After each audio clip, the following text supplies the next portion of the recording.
Channel 3 Kids Camp is the place where every child can play, learn, and grow. Channel 3 Kids Camp serves thousands of children across Connecticut in overnight camp, day camp, and school year programs. It's a safe and fun-filled adventure destination where every child is welcome regardless of ability and every child can succeed. For more information, to volunteer, or to make a donation, visit channel3kidscamp.org. At Channel 3 Kids Camp, we say,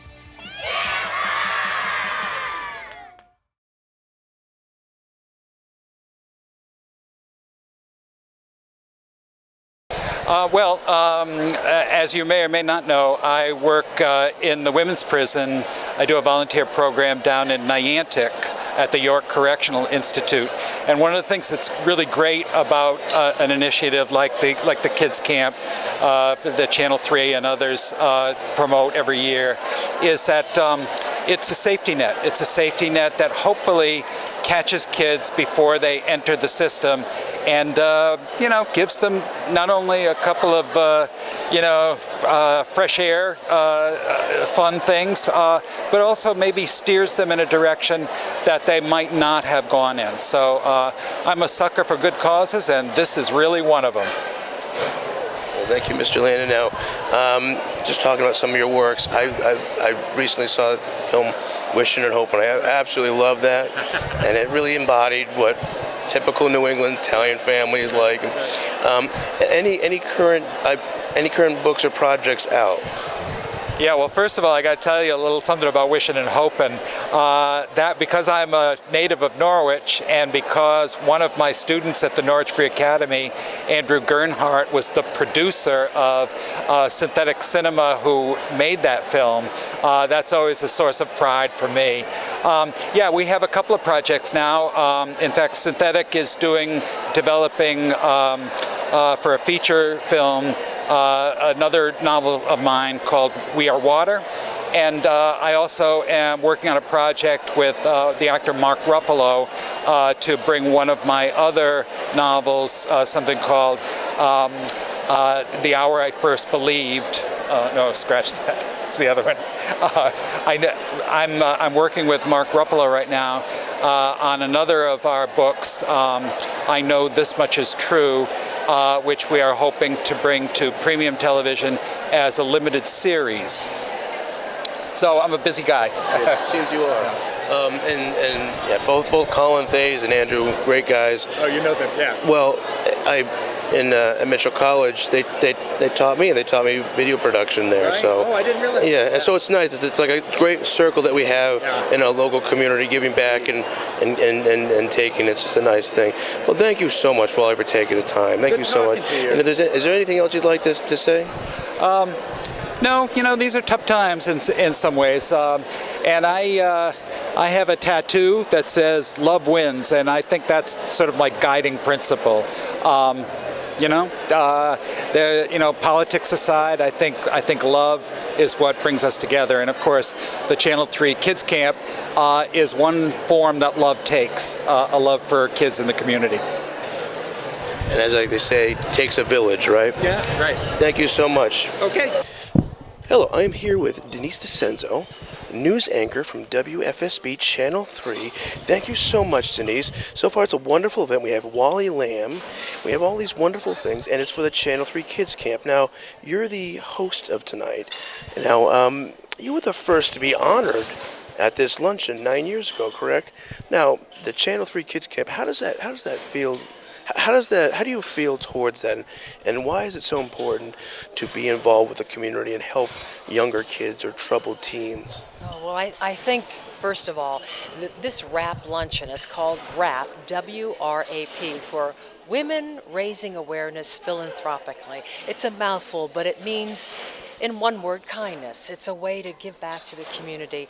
And the reason that the Channel 3 Kids Camp is so near and dear and close to my heart is that we are providing an opportunity for children to enjoy themselves for a period of weeks during the summer at a camp, to get away from maybe the hardships that they have in their present-day lives. And it's a way to make a difference in the life of a child. And what could be more noble than that, right?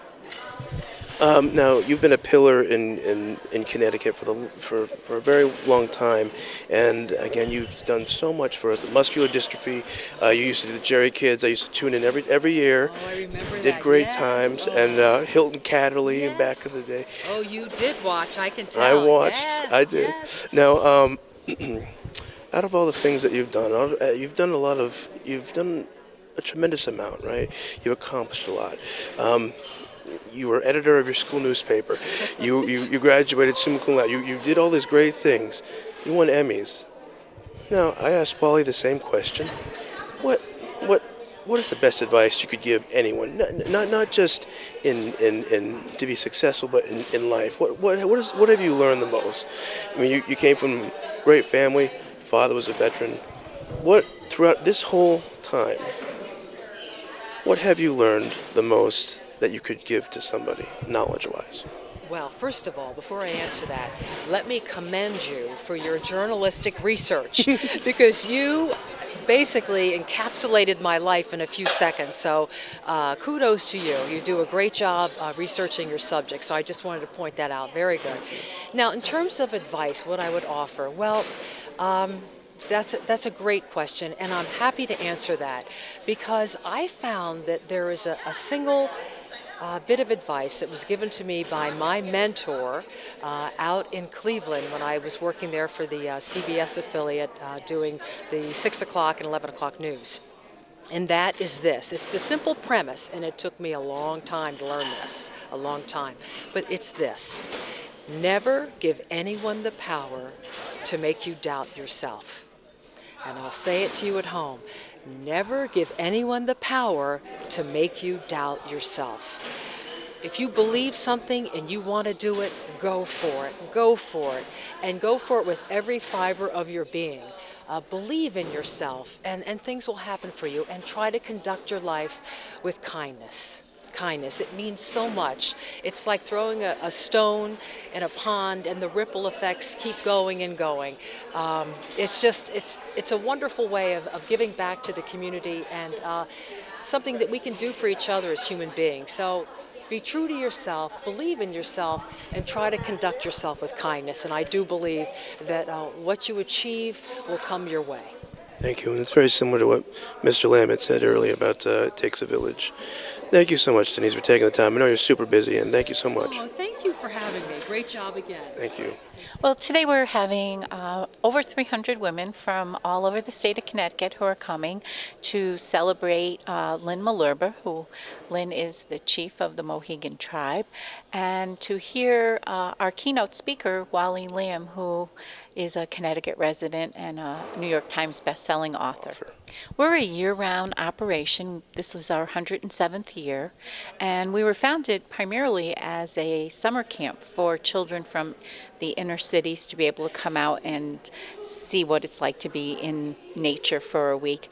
But now we're so much more now. We are year-round, as I said. We're a nature's classroom site. We provide respite care services for children with special needs on weekends. We also have a wonderful preschool where we have children from 14 months to 5 years with us on a year-round basis, as well as day camp and residential camp. And we serve children of all abilities, so special needs children, children that are on the autism spectrum, children who have physical or developmental disabilities. They're all able to come and be part of camp now. The major highlight is giving to children and to people. It is very heartwarming to just be able to help any child that cannot afford to go to camp or is needed for camp activities. I've been chair for the last 3 years, and it is such an honor to be with women that help Channel 3 Kids Camp. I love working with everybody here, and I love helping children. I'm here with Bill Stanley. Bill, thank you so much for coming on the show. My pleasure, Chris. I'd like to talk about Lynn, who worked at your hospital for many years, and Right. Please explain to me what a person she is and how she affected the hospital. And Well, Lynn is a force of nature. She has that caring, compassionate core to her, in whatever she does, whether she was working as a nurse manager at Lawrence Memorial Hospital. Later on, she served as a member of our board. I got to know her when I was a lobbyist here in Hartford, and she represented the Mohegan tribe as they were going through their federal recognition process. And when the tribe won its federal recognition, earned its federal recognition, that was a calling for her, I think. And she, unfortunately, our loss was the tribe's gain, and she has served on the tribal council and now is the chief of the Mohegan tribe. And you couldn't ask for a better ambassador for the Mohegan tribe than Lynn Malerba, whose ancestors, I know her parents were prominent tribal members and very good friends of my own parents. So the Stanleys and the Malerbas and the Rovers go way back. Thank you so much, Stan. I really appreciate it. Sure, Chris. And go Nice Red to see Sox. you. I am here with the guest of honor, Lynn Malerba. Lynn, so many people have said so many nice things, and you made such a huge impact on our community, both at Southeastern Connecticut, the hospital, everything. Thank you so much. How does this event feel for you? What are your feelings toward it, and especially the Channel 3 Kids Camp? Well, I love this event, and I'm so flattered to be honored by the Kids Camp. I always feel like, well, I don't know, there's probably somebody else that's more worthy of having that honor. But I think it's so important for us to care about everyone in our community, and the Channel 3 Kids Camp is amazing because it's not just about camp. It's about reuniting foster kids at camp. It's about taking care of special needs kids. It's about taking care of our veterans and their families. And it's about before and after school programs. And so I think that Kids Camp just doesn't say enough. You know, the name alone doesn't say enough about the good works that it does. So we're honored both from personally to be here, but also as, you know, representing the Mohegan tribe, that we're able to support such a wonderful cause.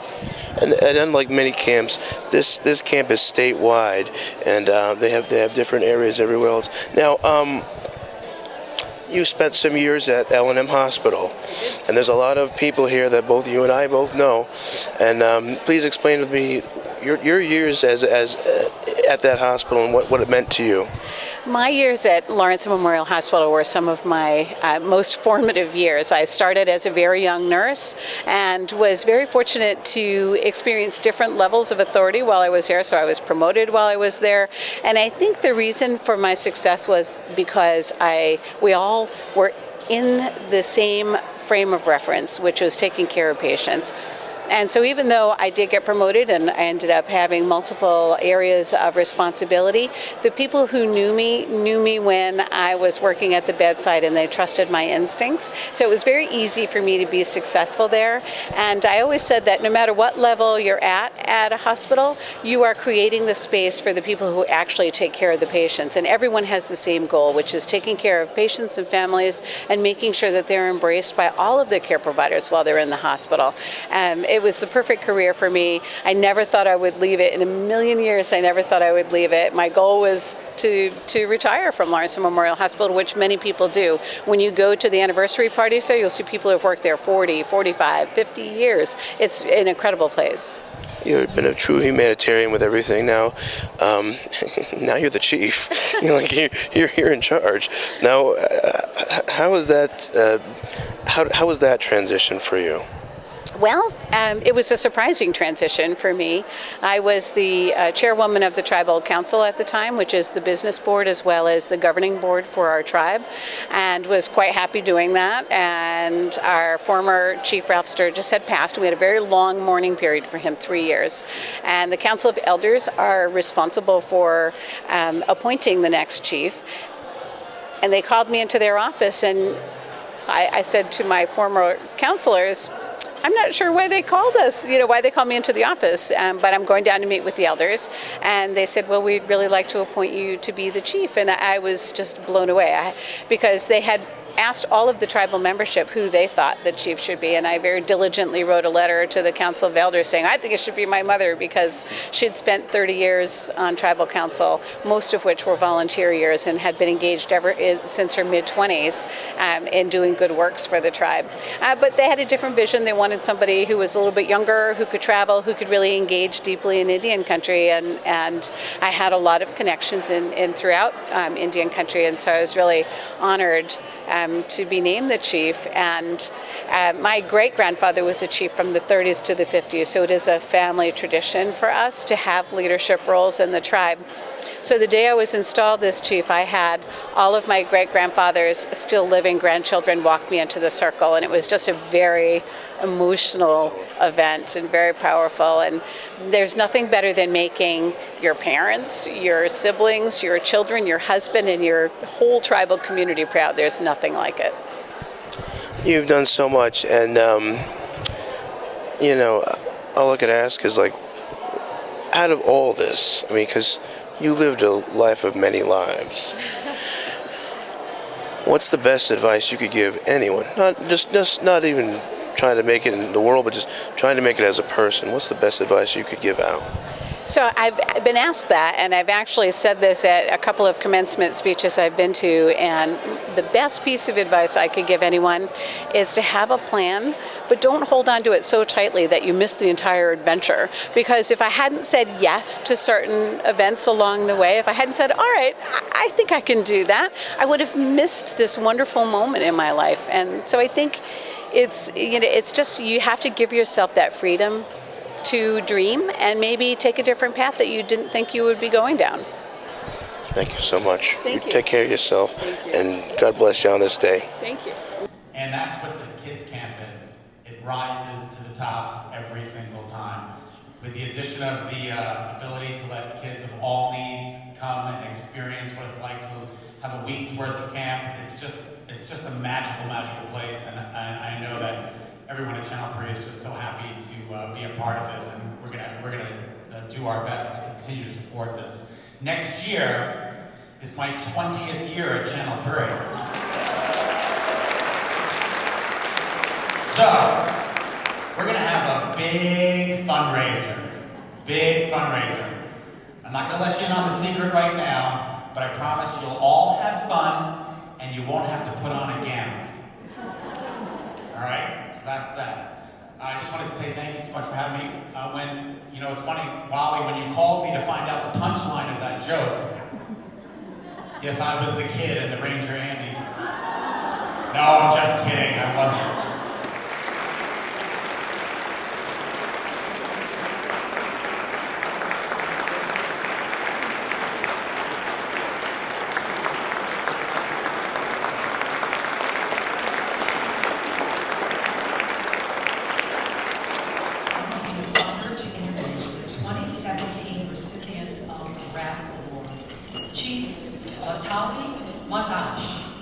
Which means many hearts. Marilyn, Lynn, Malerba. How did I do, Chief?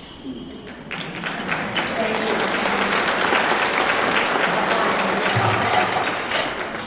Chief Malerba is the first female chief in the tribe's modern history. The position is a lifetime appointment made by the tribe's Council of Elders, and Lynn follows in the footsteps of many strong female role models of the Mohegan tribe, including her mother, Loretta holds the position of tribal honor, which is the elder female respect, as well as her great-grandfather, Chief Mataga. Prior to becoming chief, she served as chairwoman of the Tribal Council. She also worked in tribal government as executive director of health and human services. Chief Malerba had a lengthy career as a registered nurse, and ultimately as the director of cardiology and pulmonary services at Barnes and Memorial Hospital. She holds a master's degree in public administration from the University of Connecticut, an honorary doctorate from the University of St. Joseph in Hartford, and she earned a Doctor of Nursing practice at Yale University and was named a Jonas Scholar. Chief Malerba is chairwoman of the Tribal Self-Governance Advisory Committee of the Federal Indian Health Service, one of 14 tribal leaders serving on the Justice Department's Tribal Nations Leadership Council. She's a member of the Tribal Advisory Committee for the National Institute of Health and a technical expert on the Commission for Environmental Cooperation. She is also a member of the Board of Directors for the Center for National Policy and the Ms. Foundation for Women. Lynn serves as a trustee for Chelsea Rock Bank, Board of Trustees for the University of St. Joseph, West Hartford, Advisory Committee member for the Harvard University Native American Program, and has also served on the Board of Directors for Lawrence Memorial Hospital for 11 years. She lives in Niantic with her husband Paul and are the parents of 2 adult daughters, Elizabeth and Angela. And I met Chief Malerba just today. We spoke for a few minutes and I already feel like I've made a new friend. And your name in Mohegan means many hearts. You are aptly named. Please welcome Chief Lynn Malerba. I'm impressed because sometimes I don't even get the Mohegan words correct. So Denise, thank you very much. It's a little embarrassing. The older you get, the longer your bio gets. It's not the truth, right? So I'm sorry for making you read all of that. But thank you so very much for your kind introduction, and thank you all to the sponsors for the Women Raising Awareness philanthropically for creating this really important event. It's one that has far-reaching impacts on our communities, and those impacts you will never know, but they will be felt and they will go throughout our community. And most importantly, thank you to all of the very committed and generous people in this room who by their actions make a difference every day.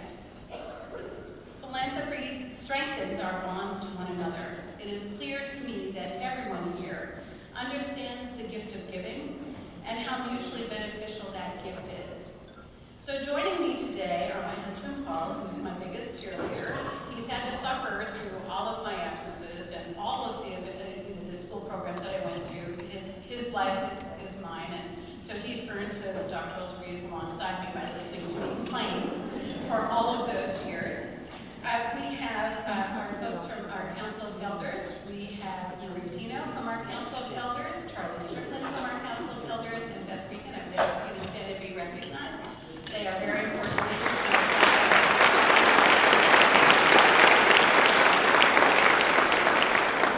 We have dear friends from Mohegan Sun who are here. My best friends from Lawrence and Memorial are here. Nurses and docs that I worked with.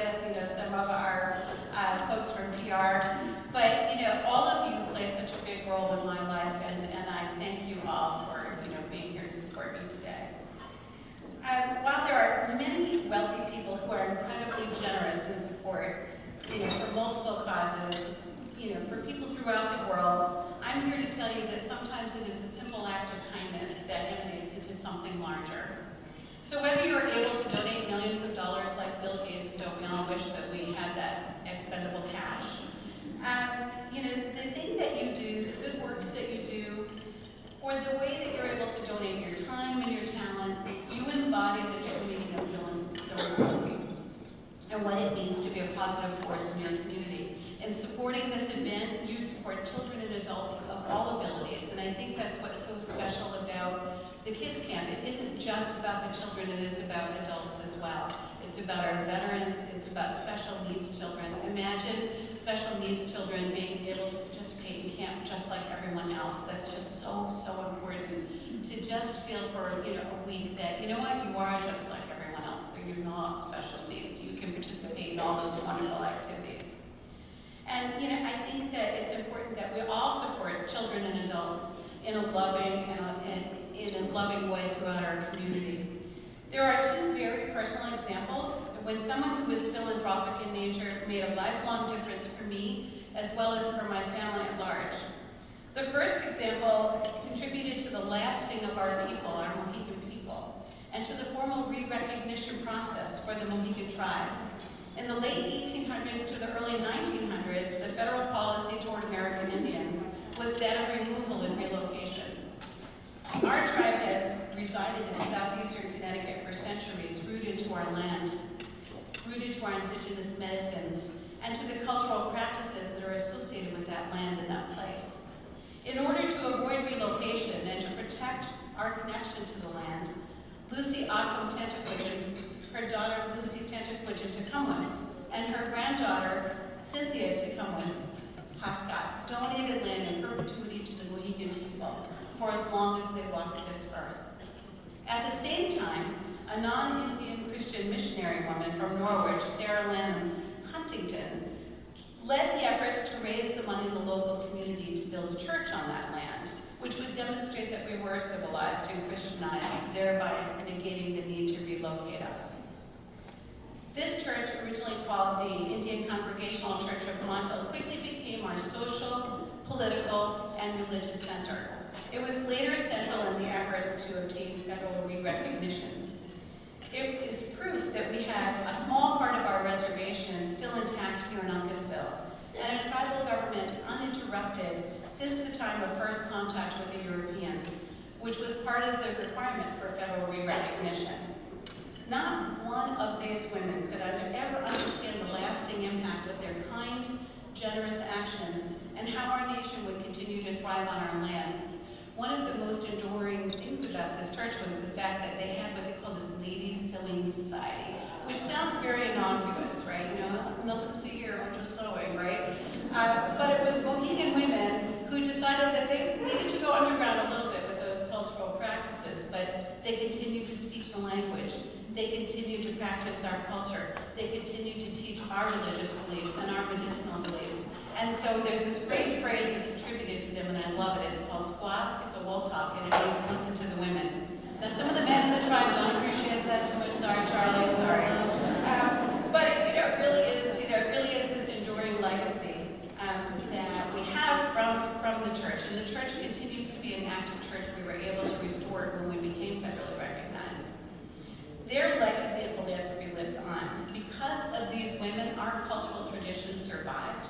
We progressed from a tribe who annually collected dues from each and every tribal citizen in order to keep our government going, to now a tribe who is able to sustain a tribal economy. We are able to protect our sacred sites. We're able to purchase our burial grounds from the state, refurbish that church, educate our young, and care for our elders. And that's what really being a federally recognized tribe is all about. It's taking care of your people and your citizens. And so this gift just lives on. Our recognition has allowed us to participate in a meaningful way in Connecticut's economy by providing employment, by purchasing goods and services from over 2,000 Connecticut businesses, and by our revenue sharing agreement with the state. But most importantly, our business allows us to donate to multiple organizations throughout the state who very importantly provide service to our neighbors in Connecticut, and especially the Channel 3 Kids Camp, and we're so proud of our relationship.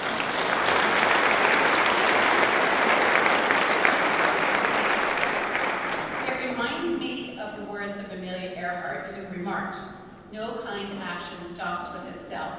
One kind action leads to another." Good example is followed. A single act of kindness throws out roots in all directions, and roots spring up and make new trees. The greatest work of that kindness does to others is that it makes them kind to themselves. So everyone in this room is spreading kindness by being here and being the people that you are. The roots from this one Mohegan family's good works go deep, and indeed new trees grow as a result of their good works. The second example is only slightly more recent. I grew up as one of 7 children in a family full of love and support. Our parents raised us rubbing 2 nickels together. You can imagine a big family. It's kind of hard to always, provide for your children. But they sacrificed everything for us. Our circumstances were modest, but we were loved. And so when I began to look at schools of higher education, it was clear that I would need to fund my education using a very creative mix of scholarship assistance, loans, and part-time employment. And I should note that I was exceedingly shy in high school. No one would have ever known that I was there. I was quiet, I was unassuming, and I'm sure there are people that would long for that time to be here again. It's never going to happen.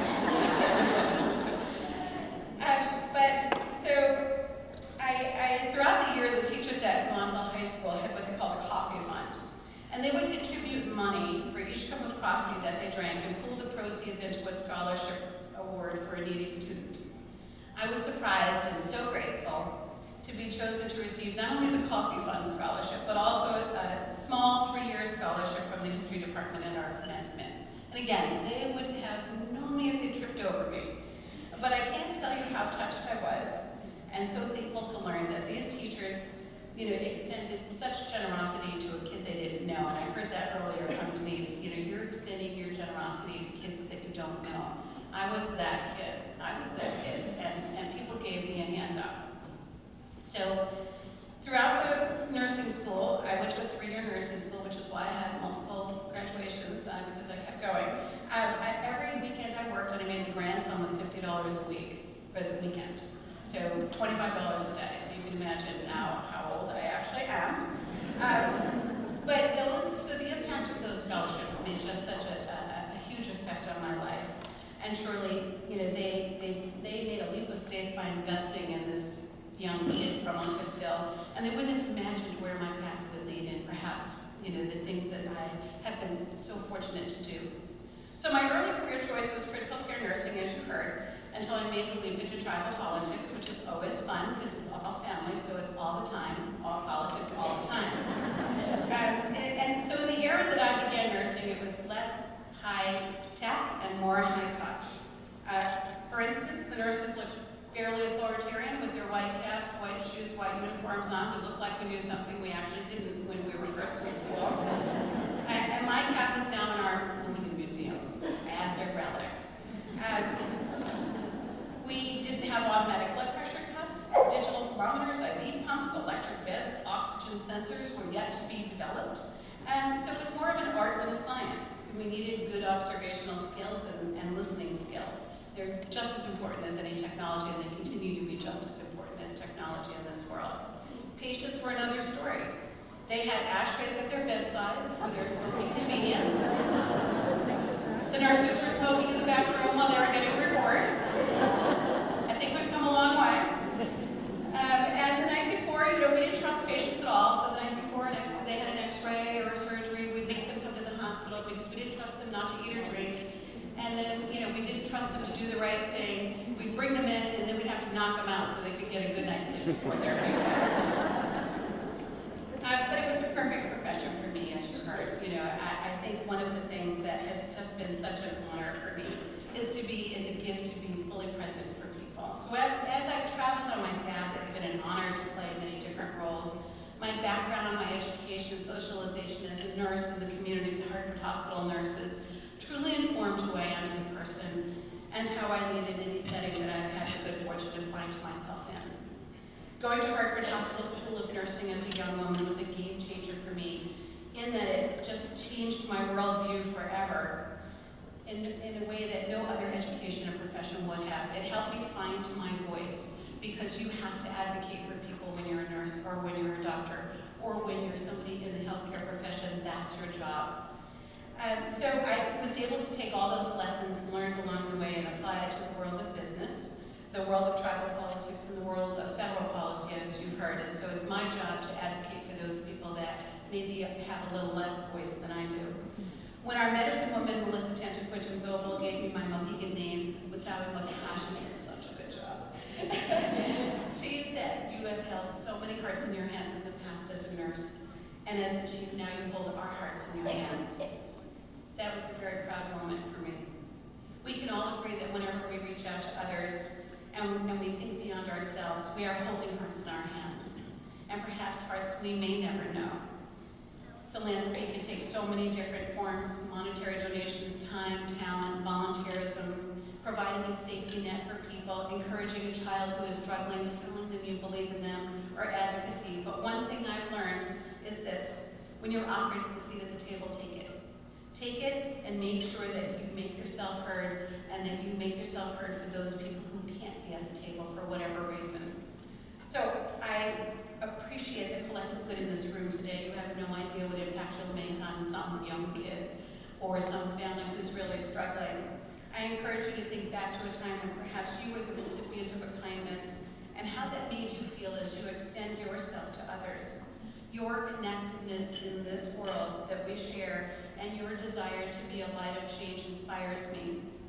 I am inspired to be surrounded by people who are here simply because they care for their neighbors. A quote from our late medicine woman Gladys Tantaquidgen speaks to it so eloquently.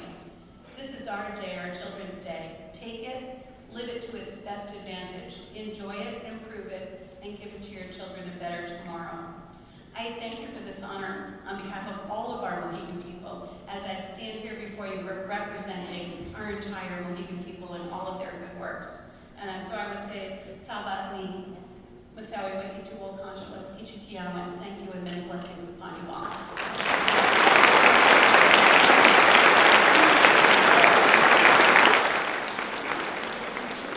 The writing of I'll Take You There was concurrent with the 2016 campaign to elect America's 45th president. In April of 2015, Hillary Clinton announced her candidacy via a video posted on social media. 2 months later, Donald Trump took his now famous escalator ride, descending to the lobby of the Trump Tower where he announced his entry into the race. Election day loomed in the months when I was finishing the novel, anticipating that our country was poised to elect its first female president. I dedicated my book to, quote, feminists everywhere from every era. And then, on that Tuesday evening in November, the election results gave us President Trump. It takes a village, Hillary Clinton once wrote, about a nation's and a state's and a community's responsibility with regard to the raising of happy, healthy kids. The social obligation to ensure that opportunity and safety exist for all children, not just the ones who live in our own homes or our affluent Connecticut communities, or the 5th grader who lives in a gilded cage on 5th Avenue in Midtown Manhattan. And that was why, in 1994, my wife and I invited into our home and into our family a little 4-year-old boy at risk who had been abused and neglected. And I'm talking about that rambunctious, glitter-shirted puppet whisperer who 2 years earlier had come into our lives and then become Teddy Lamb. This, of course, is what the Channel 3 Kids Camp is all about. It's why Denise and Scott and I and Lynn have come here today, and why all of you have come here today, to give a diversity of children a better shot at life, a signal that they have value, and a healthy summertime dose of fresh air and sunshine, and an array of positive experiences that might just put them on a pathway toward personal success and responsible, productive citizenry. The Channel 3 Kids Camp, along with its partner organizations, provide programs for kids from our inner cities, kids from active military families, kids in the DCF pipeline, and special needs kids who manage blindness, muscular dystrophy, epilepsy, and other challenging diseases. Located out there in Andover and Coventry, the camp is a safety net that stretches the length and breadth of our state and provides a soft landing for kids who may be in free fall, so that later in their lives, they might not crash land against the unforgiving concrete floor of a prison cell. Because that kind of landing hurts like hell, and it hurts us all. As the U.S.'s newly appointed top cop, Attorney General Jeff Sessions begins his effort to reverse the advances in criminal justice reform that were made during the Obama administration and reinforced in this state by Governor Malloy, as the crime and punishment pendulum once again swings away from rehabilitation toward harsh punishment and longer sentences, we need organizations like the Channel 3 Kids Camp more than ever. Because it does take a village, not another bunch of prisons in a country that already incarcerates more of its citizens than any other nation in the world. You know, when karma is kind to you, as it has been to me, you seek out ways to honor that and give back. I was down at York CI just yesterday teaching my writing class, something, as what has been said, that I've been doing now for almost 18 years. And while I was there, had written about what it's like to be a lifer, somebody who started out like Lynn Malerba as a nurse before her life went horribly wrong.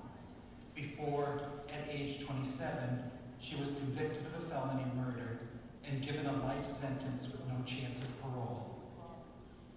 She said, yes, I could read it, share the work with all of you, and so I'll close my remarks today, not with my own words, but with hers. This is an essay she wrote called Time. Aristotle warned of the dangers of excess in his Nicomachean Ethics, realizing that spoil inevitably follows anything not measured in proper proportion. The same is true of time. You got too much time on your hands is a modern expression that borrows Aristotle's notion of the ruin wrought from excess. The purpose of time, as it applies to punishment, is to take chunks of it from an offender's life. Through the justice system, society sets the sanction according to the nature of the offense, how much it appalls us morally. Consequently, we dole out punishment in portions of time, ranging from slivers of days and months, to slabs of years, or to a complete evisceration, an entire lifetime in prison. Arguably, serving a life sentence in prison is the most destructive form of having too much time on one's hands. Here, time becomes not just a punishment, but a pathogen. A convicted offender's single worst moment triggers a permanent condition that spans the offender's lifetime. In many ways, this dishonors the victim because it strips the prisoner of any responsibility to rise above the criminal deed and change. Unlike other prisoners whose sentence and rehabilitation are intertwined, nothing is required of the lifer but time. Time can break a person, causing him to do things he ordinarily never would have done, to become someone he otherwise never would have been. Some lifers turn to drugs, illegal or prescribed, as a coping mechanism.